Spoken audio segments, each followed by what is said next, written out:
Hello, Fight Insight fans, viewers, listeners. I'm the Filipino podcasting machine, Princey D. With me, as always, the man known as Timbo Slice, Timmy B. On today's podcast, we are very happy to introduce to you a rising star in MMA, fresh off her victory last Friday at iKON Fighting Federation 7. We discussed the money talks around Mayweather versus Paul, preview UFC Zombie versus Iggy, pick out our fighters for our weekly fight on site, and a whole lot more. Tim, hit it. Oh, I messed that up. And Yeah, it's Timmy B, Princey D, Fight Insight. Yeah. all right, our guest today holds a professional mixed martial arts record of 5-2 and is fresh off a brutal and bloody first round submission victory at iKON Fighting Federation 7 in Mexico that you watched on Fight Pass. Although she began training in martial arts at an early age, she started her career later at the age of 27. She moved from Hong Kong to the United States, where she's training with many top-level fighters as a part of Team Syndicate MMA. A former national rugby player for Hong Kong, you may also recognize her from the incredible and inspiring TEDx talk, Why Fear is Our Greatest Asset in Unlocking Human Potential. Ladies and gentlemen, from Las Vegas, please welcome Ramona Pascual. How you doing, Ramona? Everyone, how's it going? I'm good, thank you. Thanks for having me, guys. Hey, how's everything? Congratulations on the fight. Incredible. Thank you. Appreciate it. And it's and when they were calling out your name, man, it's Ramona Pascual, right? Yeah, that was so spirited. That was awesome. Yeah. Yeah, That was super actually, cool. My friends definitely enjoyed that. yeah, it's funny that you say that, Prince. That announcer was really good. You know what? I had to go back. I'm like, she's from Hong Kong, right? But how come her name is Ramona Pascual? Right? So that was cool. But hey, congratulations, Ramona, again on the fight. Like, wow. Solid performance. You threw a clinic. That's all I could say. It was a clinic. You threw the knees came in there, the sweep came in there, came out of a heel hook, and then submitted the person out. Like I was sitting there, my heart was like pumping because because I watched your TED talk actually before I saw the fight, and man, like we're gonna get into the TED talk, but man, it was so inspirational. So I was rooting for you the whole time. I'm like, when I got the heel hook, and I'm like, don't you do it, don't you do it. My family was all watching the back like, oh my gosh, come on, let's go, we got Mitchell viewing her next, she's got to take it. So yeah, I'm glad that you took that dub.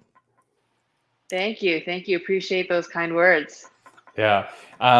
So you moved to Las Vegas. You're now with Team Syndicate MMA, right? Mm-hmm. And Yeah.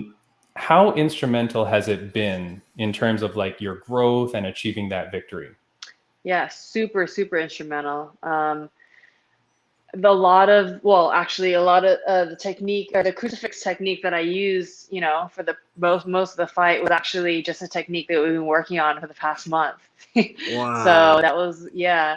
So a lot of little details of that, obviously like everyone tries to hit it, but there are so many nuances, I think, to that control that enable you to hold that position, because usually people can kind of just buck out of there or kind of, slide out of there. So yeah, I think the difference is kind of night and day, being around such high level coaching and training partners and, getting to learn their style. Obviously, wrestling is bigger in America than it is in Asia. So a lot of the chain wrestling in the context of MMA, I was able to improve upon. Also, a lot of aspects of striking, but, wasn't able to show that this time. So that's going to be next time.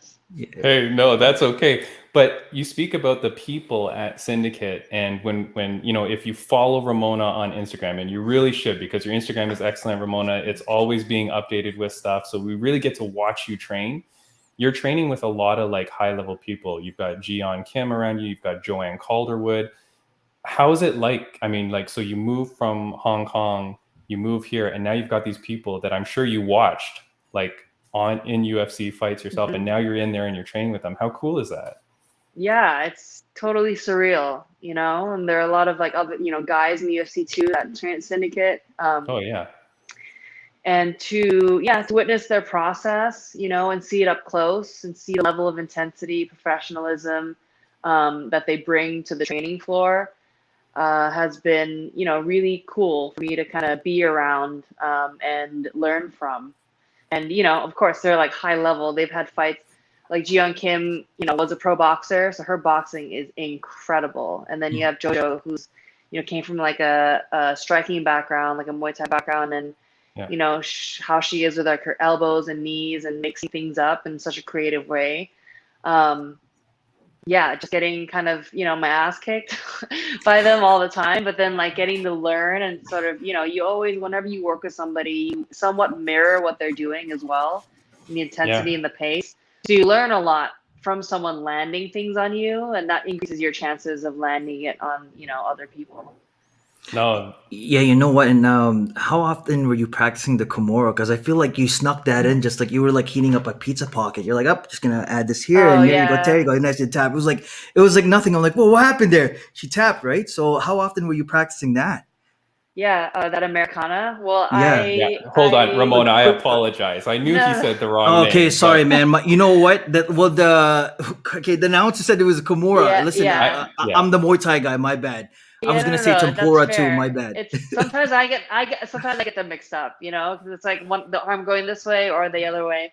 I trained jujitsu for like a good number of years, and I started at gi, and I was doing that, just like focus on that for like I believe 2 years. And I put striking aside, so it was really good for me to immerse myself. But yeah, I used to hit that a lot just in the gym, and so that was always a part of my arsenal. And it's one of those things that's like, oh, you can just, you're in side control, you can get that right away. But Mhm.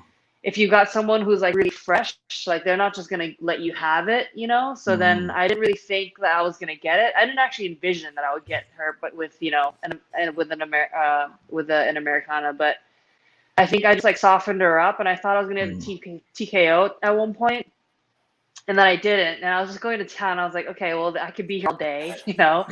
And then I think as soon as like I cut her up, and then I knew she was getting tired and like, breaking her down, then, I knew that, okay, well, I have this option. I'm going to go for it and see if it works. Because usually girls are pretty flexible, and like, you don't really know if you're going to get that arm bar or like, any of those arm attacks. So yeah, I gave it a go, and I'm glad it did it for me. And I'm sure like ground pound helped into, Mhm. making that a possibility. No, that's amazing. And then, so there's video of you as like kind of like the featured fighter in UFC Performance Institute Shanghai. There's a cool video on YouTube with you there. And then now we see on your Instagram that you're always at the Performance Institute in Vegas, right? Uh-huh, uh-huh. How cool is that? Like, how cool is it to be able to move? I know a lot of fighters like started to move to Vegas to be able to utilize the benefits of the Performance Institute. Like, Mhm. how cool is that to be there as well? Yeah, incredible. The whole reason I was able to come to Vegas and have access to the PI and the nutrition and the PT and the S&C was because of the program that I was a part of in Shanghai. So I've been a part of this program since the summer of 2019, and that's the UFC Academy program, which is like a developmental. Um, it helps develop fighters who are, not signed yet to any big promotions, but are sort of up and coming. And so we've got like, I think like 30 athletes in that program, where we get to utilize, all of the data and knowledge from the UFC through their PI staff. And that's like, strength conditioning, physiotherapy, nutrition, but also MMA. So that's the one difference between Shanghai and Vegas, where in Shanghai, there's an MMA training staff. So like MMA coaches that have like that hold wrestling classes, sparring, all the different disciplines. Whereas in Vegas, it's just a training area for the skills base. So you can like bring your own coach and like, use the facility. Right. But which is why I'm over at Syndicate, where I get my training or my skills training. But yeah, it's awesome to have access to that. Absolutely. Like it's just there's so much knowledge, so much education, and it helps a lot with obviously the cutting edge methods that they use with in approaching like structuring your fight camp or weight cut and stuff like that. Yeah, well, it was cool because I saw like on your Instagram, I've never seen it before, but you showed where they gave you after your weight cut, they had the little packets and they told you exactly what to drink and how much to drink and how fast you had to drink it. So they prepare all that for you, right? To really help your weight cutting. Yeah, so usually, so if you're in the UFC and you're in a UFC event, all of that is taken care of. And it's just like given to you in a bag, it's all mixed and everything. And then they tell you when to drink what, so you don't have Yeah. to, you're not just like, going and drinking or eating whatever it is that your body feels like because it's been starving and you're just going to eat the wrong food. So, introducing foods and then carbs and then, what you're supposed to do after that. And like the supplements that you need as well. So yeah, just because I was traveling down to Mexico, like, on my own, like I had to bring all those like in powder form or like, the Yeah. pouches and then like mix them up myself. But yeah, it was great to like have them just like give all that to me. Yeah, it's And awesome. Ramona, actually, I wanted to ask. So, how long do you have to wait to access like the squat rack at the Performance Institute? Is there? So no, so how it works is you work with a coach there, so you schedule in. And Yeah. so you really don't have more than like maybe 3 people working out at a given time. And each of those athletes will have a coach with them. And they're like, I don't know, 4 racks, I think. So it's never really an issue for like waiting for machines or anything like that. Yeah, it's just a joke because I'm like the massive facility, so you're Yeah, not yeah. waiting at all, right? So, man, I mean, that's wicked that you were able to train there, and like, I mean, out of it, like, did you feel like you've gained a lot of strength in terms of just gaining the knowledge and also just the training conditioning over there? Do you find like there's a big difference between that and Shanghai? Um, I think the programming it's just different. I wouldn't say one is better than the other. The one in Mm-hmm. Shanghai had more structure. It was still equally as intense, like, and I think that, the one in Shanghai, obviously it's like you go to the PI and you're there from like 7:30 in the morning until 7:30 at night. So it's like a Oh, one-stop shop. Whereas over here, it's like you go to your MMA gym and then you go to the PI for your, other things. And then, so it's all fully integrated over there. And while over here it's a little bit more like self-regulation and things like that. So yeah, it's just different. hmm. But That's I was crazy. able to get a lot of what I've learned from Shanghai and sort of like apply it to here, and like, the same kind of approach. So that was really helpful. Definitely like the experience in Shanghai helped prepare me to sort of integrate, more easily out here. Yeah, that's awesome. That's And so sick. you're getting to use the best of both worlds, right? All your training there and what you've learned there, and now coming here and joining up here. That it's so cool to watch the story and the progress. And you talked in your TED talk about the fear of inaction and about not being able to realize your true potential. And here you are. You've done everything to give yourself that greatest opportunity to achieve it. So congratulations on that. It's really Thank great to watch your you. career.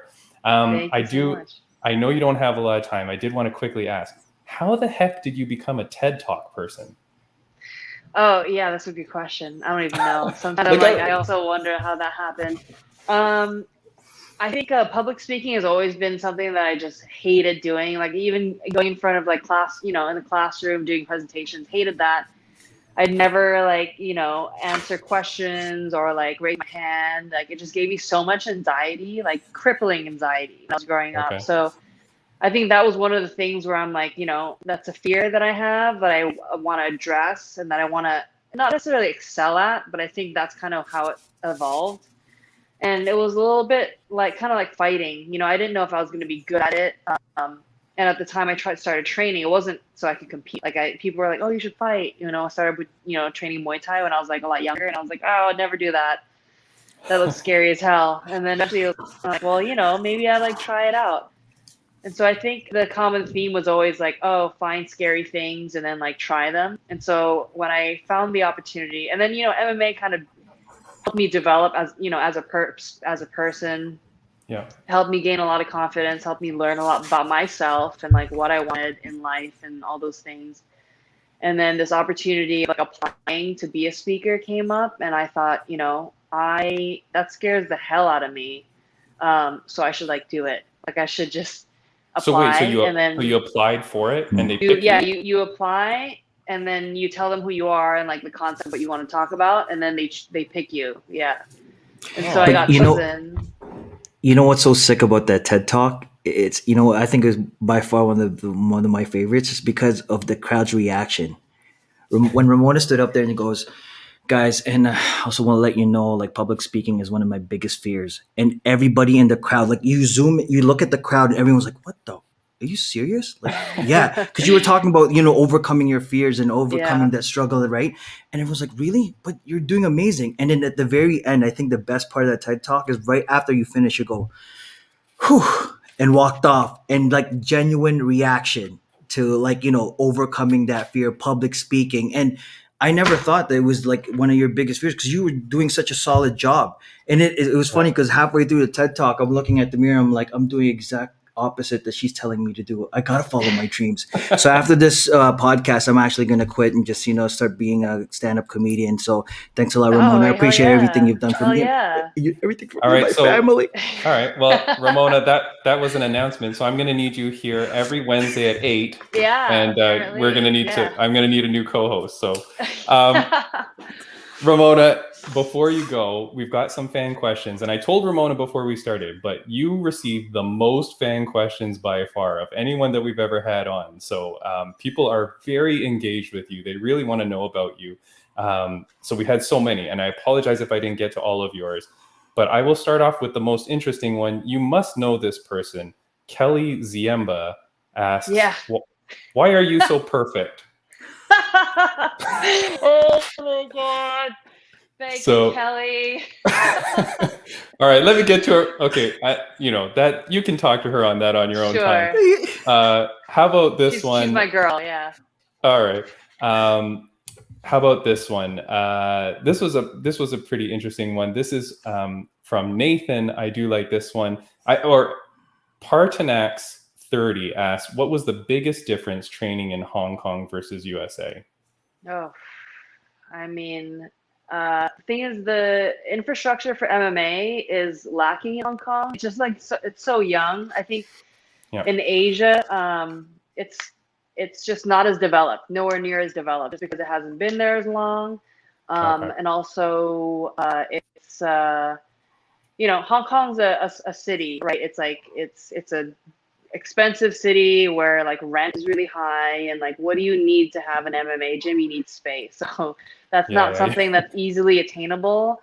And also it's tough to sort of, go and be like a full-time fighter, because it's just, it's like when I was there and I was fighting, like I had to have, I had a job, like full-time job, and I was trying to juggle the two, just because you can't really survive without that. And then MMA is one of those sports where you require like quite, like your undivided attention to a certain extent. It's like you could maybe do some part-time work. But in Hong Kong, it's just not the kind of place where you're like working part-time and surviving. So no kind of worries. need like a full-time gig. And so I think that's why it's kind of just, not quite there. Also, there's only one promotion and they don't really have that many shows. So I would say just, accessibility of MMA is a lot greater in the US. Going along that question, this question came from email from Nathan. Kind of ties along. My uncle will argue with you about this question forever. My uncle Robert. What's up, Robert? Better Asian food in Hong Kong or in North America? Oh, Hong Kong. Really? He always says it's here. I don't know why. What? Really? Well, okay. I mean, if you have like American influenced Asian food, that's like really good too. That's just a different, it's not authentic Asian food. But I think if you're going for like authenticity, like, yeah, for sure, Hong Kong's got some really good Asian food. All right. So I'm gonna say I go over there. Like, what would you recommend? Oh man, you got to go to the dim sum spots, like the classic, like traditional ones where you have that card on your table and they come and they stamp it. There's like fewer places that do that because of like hygiene issues, with the trolley and stuff. But you definitely need to go to the ones where they don't speak English. Those are the spots to go. Where you just have to ask them and then they lift the lid for you. Yeah. You start pointing. Yeah, exactly. And the waitresses are just rude. They just pass by, they dash it over, and that's it. And then you're gonna have an amazing meal. The more rude they are, like the better the food probably. Because they're just like, the food is so good, I don't even have to treat you well. Nice. At Moss Fitness, one of our prior guests at Moss Fitness asks, "Who's your dream opponent?" And oh, that's a tough one. I don't think I have an answer for that, honestly. Yeah. How I think about there's, okay? yeah. No, go ahead. Go ahead. I have no idea. Like that's a tough one. I All can't even right. say. I also I don't want to call people out, you know? Okay. Like Okay. eventually when I get to that point, I'll be ready for it, you know? All right. So I just kind of, yeah. At Blessed Picks asks, "Where do you see your career taking you?" Maybe that's not specifically opponent, but like, what are you looking for in your career? What do you want to do? I know you were saying you want to fight in July. Yeah, yeah. So yeah, I do want to get another fight in July. I don't know with which show that'll be, which show, probably regional promotion, but yeah, I just need that cage time, you know, just because, you know, in the past like almost 4 years, I fought, including this last one, I fought twice, so that's like not a lot. Um, but yeah, and hopefully after that, like I know the Asia Contender Series is on, so I'm really trying to, you know, set my sights on that. And then hopefully with a good performance, you know, hopefully the UFC before the end of the year. But you know, we'll see. I'm just gonna take it one step at a time, and you know, I want to take it as far as I can take it. You know, I don't think that there are any Asian females in the 35 division right now, so that would be cool to, you know, bring a little Asian flavor to the division, and yeah, just represent Asian MMA as best, you know, as far as I can take it. Ramona, listen, it's a belt. A belt. You will it into There you reality, right? go. There Will you it into go. reality. We're looking for the There you hardware, go. baby. Yeah. So Yeah, well, I mean, Ramona, definitely. Like and again, I was saying to Ramona before we started airing, I said her fight was so crazy. My wife couldn't even watch it. It was like, and the only other person she won't watch, Ramona, is Justin Gaethje, because it just gets too bloody, it gets too violent. And with yours, you were on top in the crucifix. You know, the blood started coming, and then like I'm screaming at the TV, going, "The submission, the submission!" And she's just like, "Oh no, cannot watch." So I mean, if that is what your fights bring, guaranteed Dana White is going to see this, Oh, and he's going to be calling you up, especially with the people you're surrounding yourself. It looks like you've got a good group going, so you've got great things ahead of you. thank you. Yeah, I can feel it. I know I'm in the right spot. And all signs are, you know, pointing upwards. So I'm just going to keep rolling with it. You know, I'm sure there's going to be bigger challenges that are going to be ahead of me, like a lot more adversity. But, you know, I've been through that. I've clawed and climbed my way out of it. So I have confidence that I'll be able to deal with it. And yeah, just keep, you know, moving in the right direction. And I'm excited for that. That's amazing. And I know you have to go, but before you do go, is there anything that you wanted to say or promote or anything like that? Well, not really. I mean, you know, shout out to my team, Syndicate MMA. You know, it's couldn't have done all this without them. And yeah, at Ramona Carla is my Instagram. Follow along this crazy ride. Um, you know, what I lack for in my abilities as a fighter, I make up for in my comedic talent, I think. So definitely, you know, get in there and watch me do my thing. and if you guys want like inspirational videos, I'm telling you, I went through a blitz through all your videos. I'm telling you, I was so pumped, especially the ones that Faket top team where you were training over there. You've got a whole montage. Oh my goodness. My dad came in. What are you doing down here? I'm like, well, you got to watch this, Dad. She's great. And I'm like, Dad, I'm giving up nursing, man. I'm here to fight. I want to fight somebody. God dang it. And But Yeah. last question, Ramona, before I let you go, I wanted to ask this. How the heck did you become a GIF on Instagram? Oh yeah, that was thanks to my management. Yeah. So my So they, management, the digital guy like made created it. I guess they just uploaded it. And I that's think crazy. the traction was like 20 what was it, like 21 million views or something like that. Just Yeah, because and it's been up for a couple weeks. And I think that's because like I just fought and then like, you know, people are tagging me in my fight and then like posting my GIF and people are seeing their stories and all that. So but it's that's pretty dope. crazy I'm a though. GIF. Yeah. Yeah. Oh, did I say it wrong? GIF, GIF. But I that's don't pretty know. crazy I though. think there's no right way to say it. Yeah, but it's you. I mean, for those that don't know, on Instagram, when you're doing a post, if you want a cool fighter on there, you just type in Ramona and she will come up and she's boxing like right in your face. That's pretty awesome, man. So, and you'll Yeah, have that that's for the rest right. of your life. How cool is that? That's right. That's Yeah. right.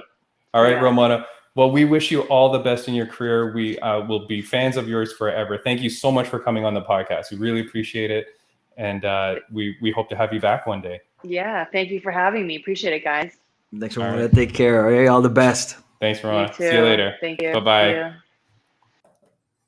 All right, man. Ah, she's so cool, man. How neat is that? So cool. Like, I'm- she's awesome. I totally messed up the stupid screen. I messed up the video. Ugh.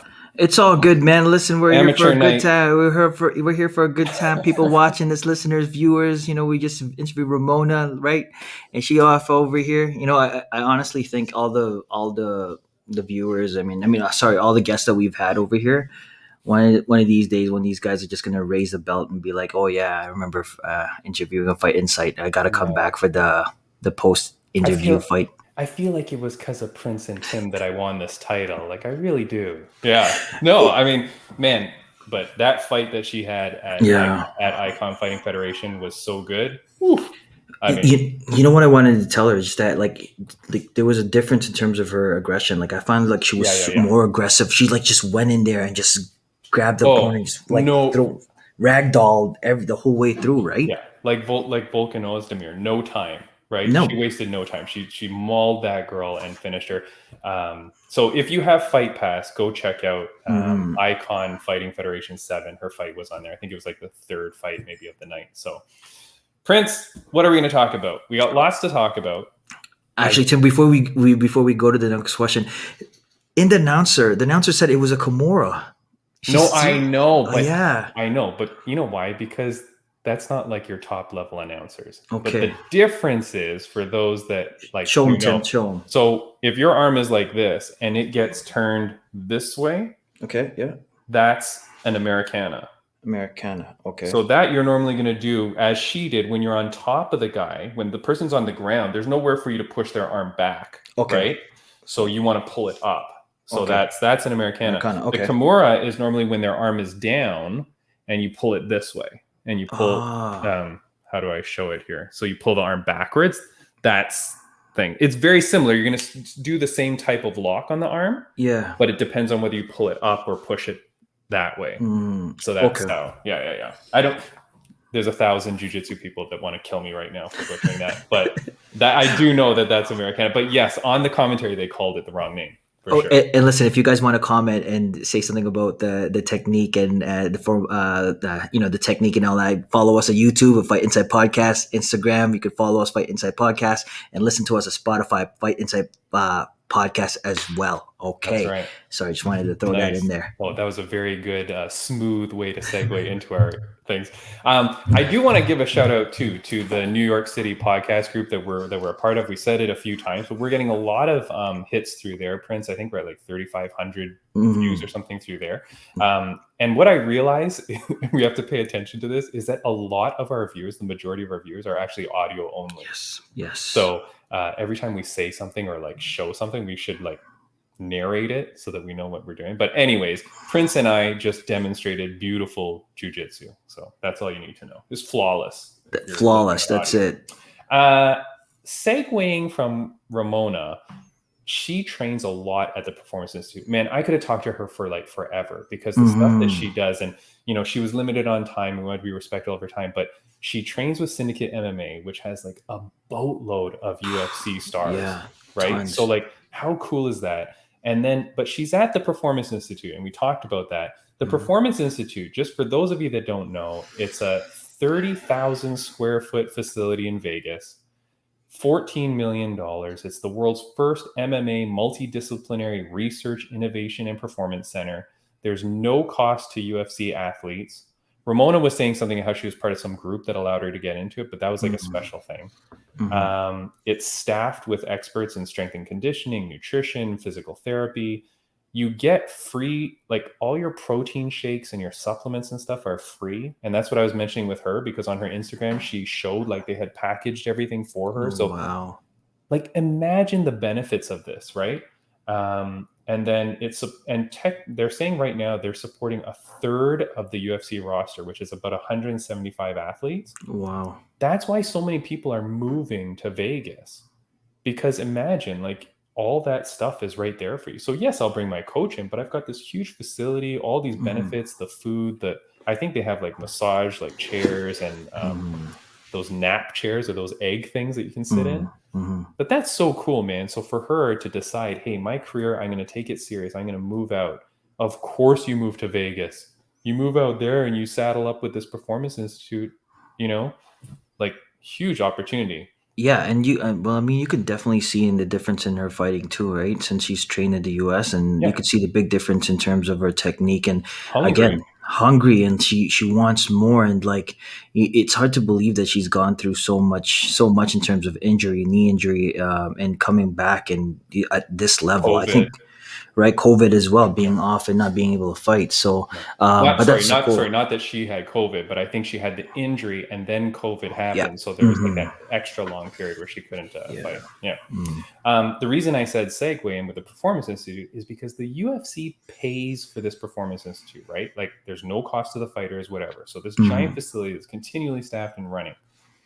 This is why I think part of the reason why UFC can't pay the fighters that much, right? Like there's this argument over pay. So I do want to talk, we're going to go back to Mayweather versus Paul for a little bit, because what started to happen is there started to become comments right when the fight started, like this one here. So this is Francis Ngannou, and he tweets, "It's crazy to think Logan Paul 0-1 just made 20 million on a boxing exhibition. What are we doing wrong?"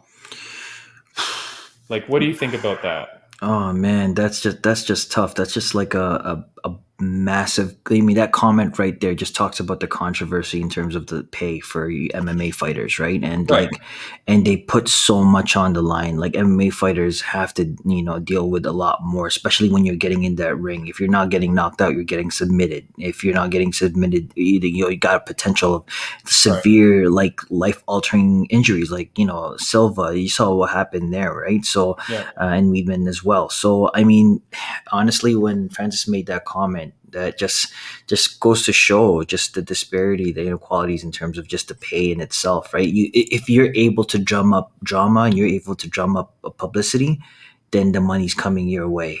But isn't that the thing though? Because then let me show you this quote, and this was I don't know if you heard, but Paulo Costa. Yep. He pulled out of his main event fight with not Gastelum, someone else. And he was quoting partly money as the issue. And then here Dana says, hey, you signed a contract, you're under contract. If that's the way you feel, you know what I say, go fight. We have fights every weekend. If you want to be busy, get out of your contract, go do whatever you want to do. You're in no position to be talking about money, blah, blah, blah. Essentially what he's saying is, and I agree to this, you signed a contract. You know what money you're making. You agreed to it by way of the contract. I don't know that the fighters have too much, argument to make. If you're signing the contract, you know what you're going to make, agree to that, perform well, and your contract will grow.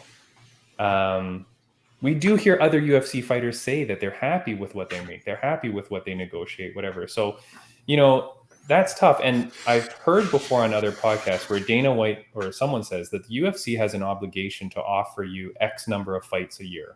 So on their end of the contract, UFC has to offer you, I forget what it was, maybe it's different for people, but I think at the time it was like 2 or 3 fights they have to offer you.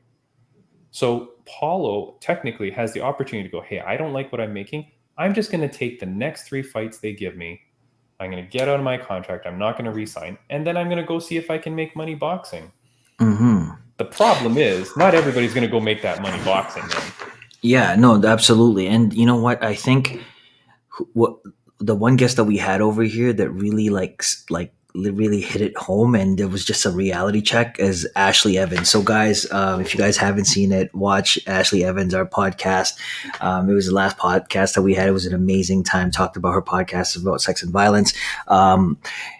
What she said during that podcast, she goes, what Dana White tells us, being a fighter, being an MMA fighter is an opportunity. It's not a career. When Yeah. she mentioned that, I was like, wow. Like Yeah. that just goes to show. I mean, you gotta look after outside of MMA and outside of your fighting career, because it's not gonna last forever, right? Well, unless you're like Nate Diaz, where you can just fight forever, right? Right. So, Yeah, I guess. right. So, I mean, but yeah, no, you're absolutely right. I mean, it's if you sign a contract, then you know what you're getting yourself into. It's in clear, right, and pen and paper is clear writing. It says, okay, this is how much you're going to get paid, and you sign off on it. I mean, the amount, I mean, at the time might be amazing for you, but then later on you see other contracts like, holy crap, these people are Sure. getting is right. So Yeah. how come mine's not as big? But again, Well, you got to know what you signed up for. that's right. And the thing is, Prince, and this is like, I'll argue with people on Instagram with this, right? Hmm. But I mean, I can't just tell my cell phone provider, hey man, there's a better deal now. I see. They're like, tough luck, buddy. You've signed into your contract. Price match. Yeah, that stuff doesn't work, right? Like, I can't just change the payments on my car. Hmm. I do feel there's a little bit, you can argue all you want about the different people making money, but those paydays don't come around all the time. Hmm. And I mean, here's some of the other things I was just, identifying that the UFC does. They're paying for the Performance Institute, right? Which if you want to take advantage of, go ahead. They pay for the USADA to keep their sport clean and to keep it clean. So you get that benefit. They're the ones that built the UFC Apex Arena, built the Abu Dhabi Fight Island, all those different things, enabling you to continue to earn money and whatever. Yes, to continue to earn the money that you've guaranteed on the contract. But still, I feel like the UFC does a lot of things to help their fighters that I don't know that boxing promotions do. I mean, there were no boxing fights while UFC was on Fight Island. So, I feel like they take care of their fighters. I'm not just saying this because I want to be a UFC commentator, Dana. So, but you know what I mean? Like, I feel that there's more than that. And I feel like you can't argue against the contract that you've signed. Yeah. I do think that, I bet Ngannou was making more money on his title fight than what he probably signed on the contract. I'm sure they must have given him a bonus or done something to say, hey, wait a second, you're in title contention, right? Like, I don't know how these things work, but I just find it tough when I keep seeing around the internet all these arguments about the $20 million payday and all that. I don't know. Yeah. Well, I mean, You can't afford to pay these guys $20 million. I don't know how boxing does it. yeah, honestly, I don't know how they paid that much. I mean, again, some of the way Mayweather's fights, he was like me clearing 100 mil plus, right? Yeah. Per fight. Like, that's Where does unheard that of. money come from, Prince? I honestly do not know. Like, I mean, definitely the promotion's helping out. Pay per view, I don't think the pay per view could rake in that amount of money. No. But I mean, I'm just saying. Like, I mean, again, some of these boxing federations, boxing organizations have been, in there for such a long time. So I mean, they have a good following. And boxing was one of the, first, professional sports, right? Fighting sports, right? But what does that matter? You still have to get the money for it. It's not like, what did they do? Invest in Bitcoin at its height? Like, how much money could that pay-per-view have drummed up for them? Like, even in the sponsors, like, how much is the sponsor paying for that? Yeah, and the thing is also is like I'm surprised because a lot more people are getting into MMA. A lot of people are getting into Muay Thai jits and all that. And a lot of people are like paying more attention to it. I'm just surprised like the purses aren't as big because that's the next big thing. I mean, in terms of boxing, there's not a lot of big stars that's out there that's like, oh man, this big fight's gonna happen next. I mean, there's not much fighters that we know of, right? And unless you're like Triple G or Pacquiao, and Pacquiao's like, he drums up just because he's the nation's hero, right? So Yeah. I mean, but yeah, I mean that's a thing. I think they need to put more promotion in terms of the fighters, put more things out there. Maybe just change. Man, I used to love it when the fighters used to have, the shorts, and then they pick whatever sponsors they would want, like Venom, the Monster. Remember back in the day? Yeah. They were making tons Condom Depot. That was always the funny one to me. Yeah, but then you did hear stories about that too, about UFC fighters would say that they were in like legal battles because their sponsors didn't pay them and stuff like that. And again, being the UFC wannabe commentator that I am, they did say that the benefit of like the Reebok and Venom stuff is that it's guaranteed money. Like it's right in your pocket. This is a done deal. So you don't have to fight for that. You also don't have to struggle looking for sponsors, stuff like that. So I don't know. I just think there's no way. I mean, did 100 million for Mayweather, 20 million for Paul. Did 120 million people even buy that pay-per-view? I don't know. I doubt it. I have no idea. Right. And then how much money has to go? I wonder how many people illegally streamed it. Probably. Right. But even if those people paid, like, would that still be enough to cover these expenses? I have no idea. But I mean, I do think the UFC offers a lot of benefits to people and offers like all these different things. They must pay for the fighters' hotels and stuff, right? Like when they go to the like when you see because when they go to Abu Dhabi Fight Island, there's no way the fighters are paying hotel cost, right? Yeah, no, I don't think so. And then do you think they pay for their food while they're at the hotel? No way. I think it. I mean, if you're the fighter, they want you to your tip top shape. They got to make sure. Because what if you can't afford it, right?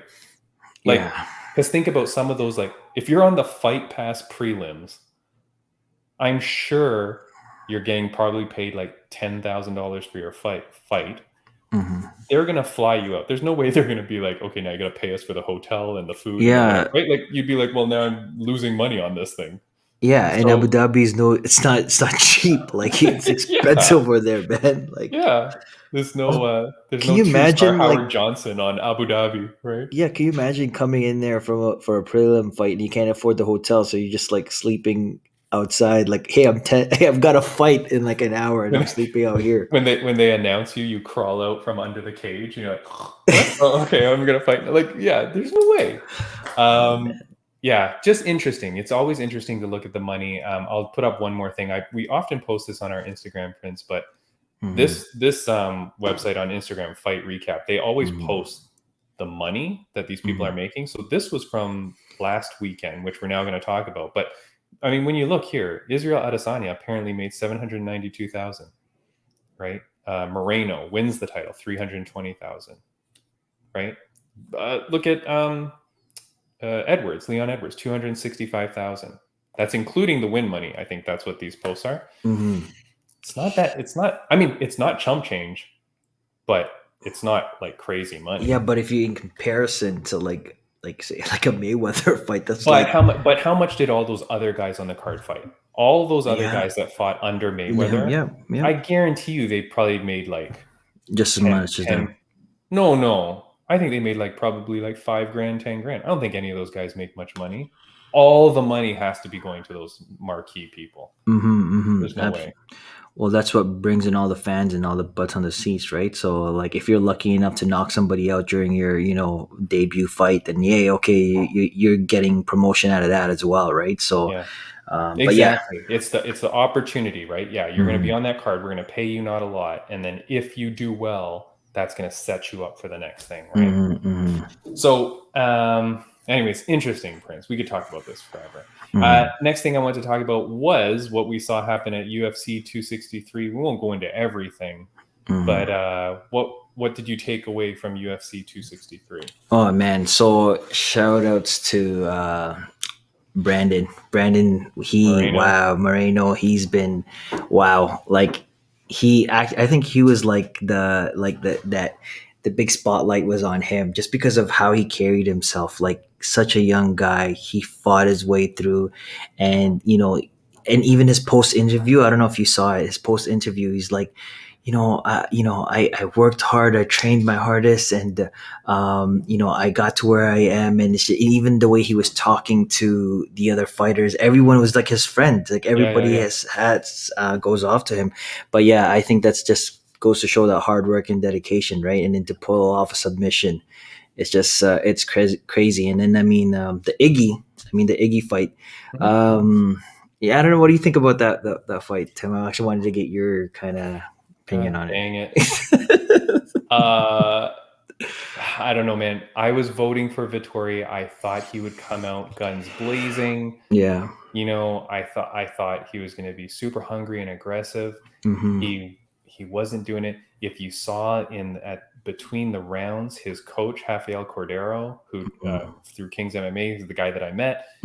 He was yelling at him, man. Like he was like, "You gotta go in there," blah, blah. Like he was really giving it to him, telling him, and the commentators were saying they could overhear him saying, "You lost that round. You lost this round." Like he was telling him, and then apparently the thing is that Izzy said at the end at the end of the fight, he says that Vettori said to him, "I won that." Yeah, like, yeah. So like, is Vettori not listening at all to what's going on? Like your coach is telling you you're down 4 rounds to 0. You're down 1 round, you're down 2, you're down 3, you're down 4.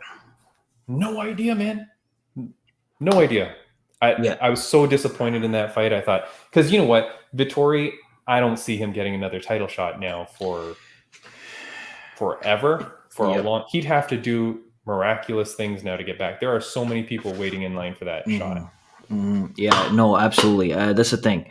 Yeah, I was disappointed. I thought, I was picking Iggy as well to take Of it. course, yeah. But then, I mean, I thought there was going to be more of a scrap. And yeah, you're right. At the end, he was just like, he thought that he took the belt. The guy won that one. They're just like, are you nuts? Like, no way, right? Yeah, and he was holding his arm up. The holding is, that's it. It was up this way, right? And but you know what? I actually wanted to talk to you about was what do you thought? What do you think about the Craig and Hill fight?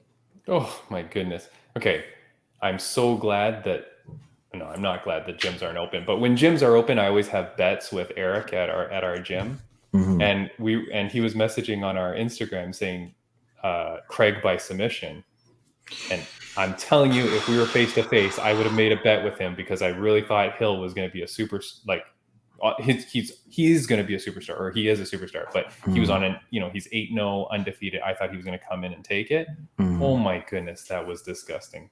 I mean, so for those of you who don't know, he got submitted in the first round. It looked like his arm broke in half. Yep. But they later say it was actually just a really bad dislocation, and they actually popped it in. By the end of the pay-per-view, it was popped back in and he was okay. And there's photos of him out dancing with Paul Craig at a club, and he says they partied all night together.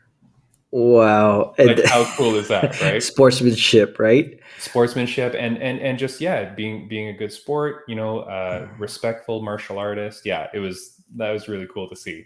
But yeah, what a fantastic fight. That Paul Craig, murderer. Yeah, he's I mean, it could have, they could have stopped the fight a little bit sooner. I think because the guy's arm is flopping around. Yeah. The whole crowd is like, oh, and the ref is like, come on, guys, more action. Yeah. The guy's gone. Oh my gosh, yeah. I just, you know what? I know all over Facebook and all over Instagram as well, they were just commenting on this ref should never go ahead and officiate another fight just because of how bad it was managed. But I mean, holy crap, that was brutal, man. I couldn't believe it. So, but yeah, and also, what do you think about the Diaz fight? I told you, Leon Edwards. Look, I don't know that Diaz needs to keep fighting. He's great. The crowd loves him. But what is he doing, man? How can you be in the first round, second round, third round, turning his back, walking away, all those things? Like, you'll see it all over Instagram where anybody that likes MMA, anybody that's listening to this podcast, watch that fight. That's guaranteed. How can you fight like that? I don't understand what your mentality was, or like how you thought you were going to win. Yes, he almost won in the last minute of the fight, but you can't.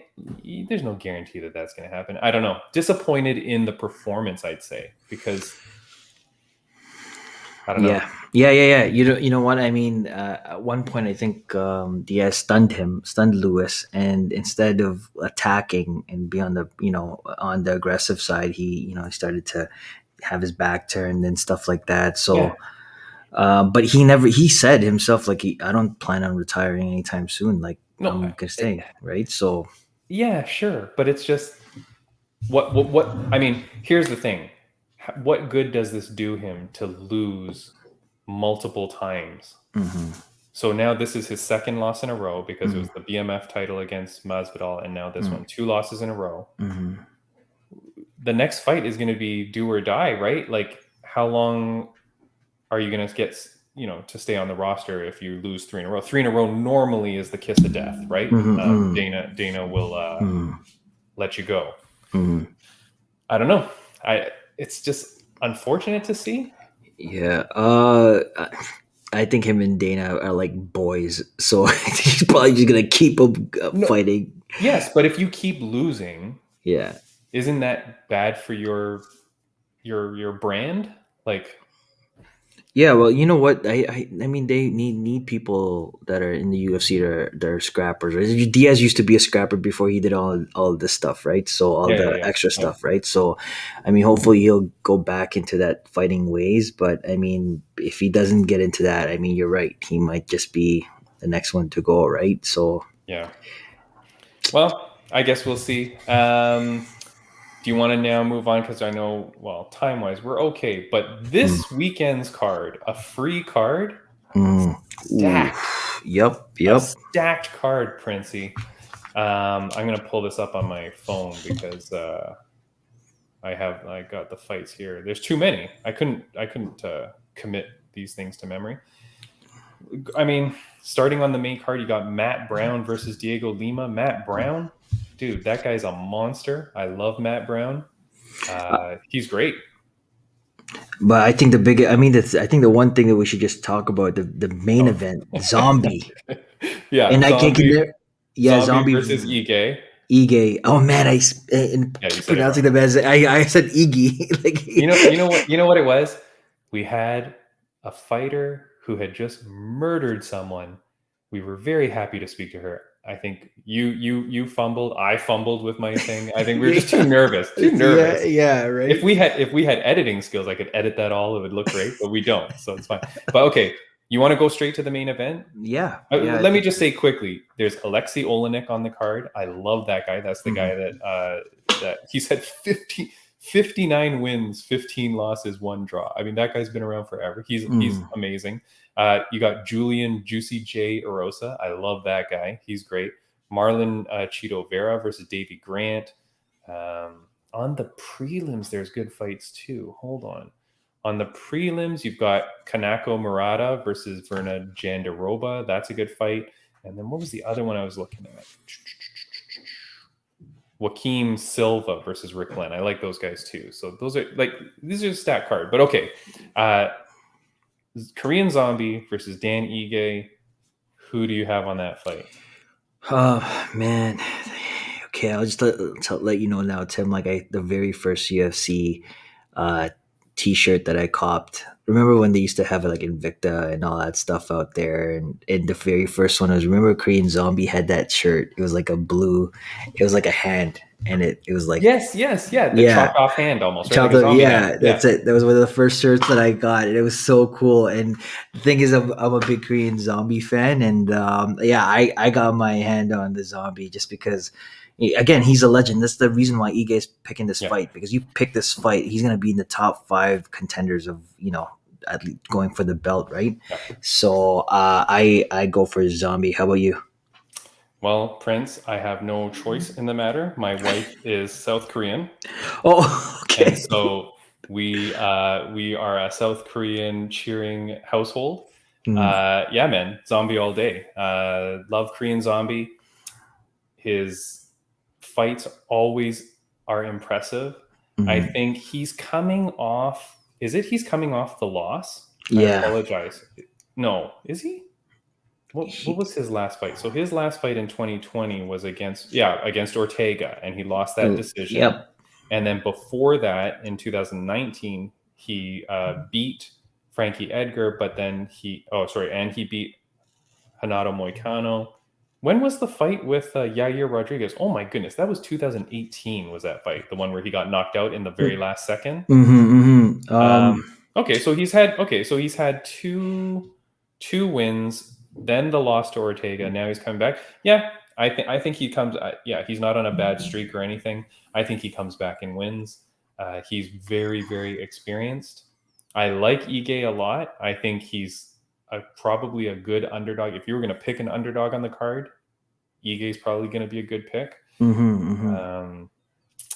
I'll say Zombie. Again, I have no choice. Yeah, yeah. I Zombie. mean, Zombie. I mean, he was like technically he was like one of the first Asian UFC superstars that come Yeah. out, and he did the and no one and everyone remembers the twist that he did. I think he was Twister. the Twister, Yeah. the very first Twister, Yeah. even like ever recorded like on a fight. When he pulled that, I was like, "What's going on, man?" Yeah. Yeah. Yeah. But yeah, again, Zombie, we'll take it. I honestly think it's gonna, yeah, but it'll be an exciting fight. He always puts on a good show. Hey, actually, Tim, I want to ask you. So, what's the sign for "I love you" in South Korean? You know Yeah, that? yeah. That's it. That's How do it. you? Okay. How do you? Okay. So, and for the audio listeners, we're holding up. I don't even know. Almost like you're snapping your fingers, but it's Yeah, your thumb and your index finger making like a little heart, right? yeah. There you You're go. not. Yeah. There you go. Actually, it's funny now that we had Ramona on. She trains with Joanne Calderwood, who fought on the weekend. Mm, She got robbed on the decision. mm. But when she was standing on the weigh-in scale, she actually did that symbol. And I think it's because she's training with Jeon Kim, who's Fire Fist, South Korean. And she doesn't speak English at all. So when you watch the videos, but she did that symbol. So I Yeah, thought, oh, that's pretty cool.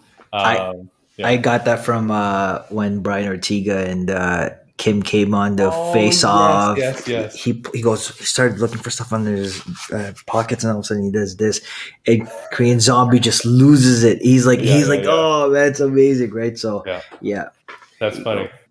go. All right. Let's see. Do we have anything else? I did want to say very quickly that our good buddy um, Robbie Moss, he is in a competition. So for any of those that watch Robbie Moss, if you know Robbie Moss, he's in a competition for Muscle and Fitness magazine, and he's applied to be Mr. Health and Fitness, I think. So if you go to his Instagram, he's got links where you can go to Muscle and Fitness and you can vote for Robbie Moss. He's a dear friend of ours, coach, friend, Yes. mentor. Go to that site, please, and vote for him. And you can vote for him every day, as it links to your Facebook, Mm. and so you can vote for him every day. He can win to be, I don't know what it is, like a model or Mr. Health and Fitness. I don't know what that is, and there's a cash prize too. So let's help him get there if we can. Tim, why do I picture Robbie in like a speedo? Just That's because that's the photo in your bedroom that you have. Don't worry. I just, you know what? And your screensaver and your background on your phone. I could just picture Robbie like on like a cliff, and Okay. speedo, and just looking Mr. Muscle. All right. Well, we could have brought this up with Ashley Evans Smith last time, but that's okay. Let's do, before we go, let's do our fight on site. We have an interesting one today because of Ramona Pascual. We've got a Future Stars edition. Yes. So today we are picking fighters who we believe are future stars. Mm. Our guest is excluded from this because otherwise we both would have picked Ramona. Mm-hmm. Prince, what do you got? Okay, so I'll go You wanna first. go first? Yeah. All right. So I've got a rising star. Actually, again, you guys, everyone knows I'm Filipino, and we've got a rising star coming out of the Philippines. His name is Lito, the Thunder Kid Adawang. So this kid right here, two-time Philippine national wushu champion. He fights out of one championship. This guy is pure power. This guy is a powerhouse. He started to come up to rise up into the actual MMA scene out of Rich Franklin's One Warrior series, and pure power. This guy, like strength, jits, knockout power. He's got it all. And you know what? UFC, you guys got to keep an eye out for this kid because he's just brute strength and really, really like humble, down to earth. And I've got my money on this kid. I honestly think a lot of the fighters in Team Lakai are going to be up and coming, and this is going to be one of them. So Lido Thunder Kid Adawang from Team Lakai. He is what weight class did you say? Is he? He Looks like he's heavyweight with all that muscle. What? No, he's not. He is actually, his weight class is flyweight. He's 125. Oh, so with all that muscle, this guy's got to be like 3 feet tall. five foot, 5'4". Oh, okay. The dude is jacked. Yeah, so well, actually, in the place that he fights out of, it's in Baguio City. So Baguio City is a part in the Philippines that's just really high elevation, and so their training up there is 10 times as harder, right? Oh, So so it's kind of like how Cowboy trains in Colorado or whatever, like that's at it. elevation. Oh, The okay, okay. high Cool. elevation, so that's a part of also their brute strength, and part of the area that they're from. They're all fighters. They're all like they all just love to scrap. So there you Nice. go. All right. My fighter Prince. What do you got? I was couldn't think of anybody that wasn't already kind of established, Mhm. but I got one. This girl has fought twice in the UFC. She is, oh my goodness, I think she's 7-1, although other websites have her at 9-1. Are you okay? You're opening your lunch? Oh yeah. I'm just there. Prince has got to go. Oh no, I'm just getting the fight Oh, on you're site. okay. Sorry. Our computer is making sound. So this girl is 7-1 if you look at her on Google, but she is 9-1 on SureDog. Her name is, oh my goodness, Mano Fiorot. You don't know who this is, right, Prince? No, I have no idea. Okay. Absolute rising Prince, star. oh my God, Prince, you are going to know who this girl is after her next fight, when they put her on the main card, or they put her at least on the regular prelims, not like the fight pass prelims. Mhm. So, sorry, what is her name? Okay, Manon Fiorot, Fiorot. So I apologize if I'm saying that wrong. She's from France. She's French. Mhm. She is a monster in the Mhm. flyweight division. Her first fight, she got a TKO in round 2 at the 3-minute mark. In her second fight, she got a TKO in round 2 in the 4-minute mark. She is knocking girls out. Mhm. She is, like you saw in the photo, she's very lean and muscular. Mhm. She reminds me of the aggression of a Nunes, right? Because she's got long, piercing punches, very aggressive, but with the kicks of a Holly Holm. What? She does a lot of like side kicks to keep distance, and Yeah. then beautiful long punches, and she is aggressive. So stand-up fighter for sure. Stand-up fighter for sure, although who knows, right? Because it's just she hasn't had time to go down to the ground. But yeah, very exciting fighter. I know a lot of people listening to this podcast probably don't watch the Fight Pass like nobody really watched the Fight Pass prelims. But she's been on there a couple times. Man, they are going to put her high up. She's marketable in the sense that she's also she appears well spoken. Now she's speaking French, so there's got to be a translator. But she seems like she's charismatic and stuff. So it's only a matter of time before the public dials in on this girl. Yeah, cool fighter, man. So I'm going for Manon, and you've got Lito. Lito, Lito. Lito. That's the name of my cat. Oh man, come Yeah. on! But this Lito, but is your cat jacked? Yeah, he's jacked. If maybe for any of the listeners, if we could just get a preview of your cat, if Oh, I gotta find a photo. All right, well, let's do the fight on site, fight in site, fight simulator. All right, guys. So listen. So I've got for Lito, I've got Incredible Hulk. Okay, they like the same things every time. I'm sorry, man, and my Amazon package didn't come in yet, so I serious? got a bunch of Incredible Hulk, and I don't even know where to stick these things after. All right. Like there's a truck outside of my place that I've just been sticking all the stickers on. They're like, where's all this stuff coming from? All right. What else you got? And then for our how do you pronounce your fighter's name again? Manon. Manon. Manon. Ooh, Doctor Strange. Doctor Very Strange. Nice. There you go. So we'll All right. go to Fight Simulator. Let's go, Tim. Let's use the visual, the sound effects. I'm gonna need it for today. Me? Yeah. I've never done it before. Whoa, so much pressure. Your turn, buddy. Go.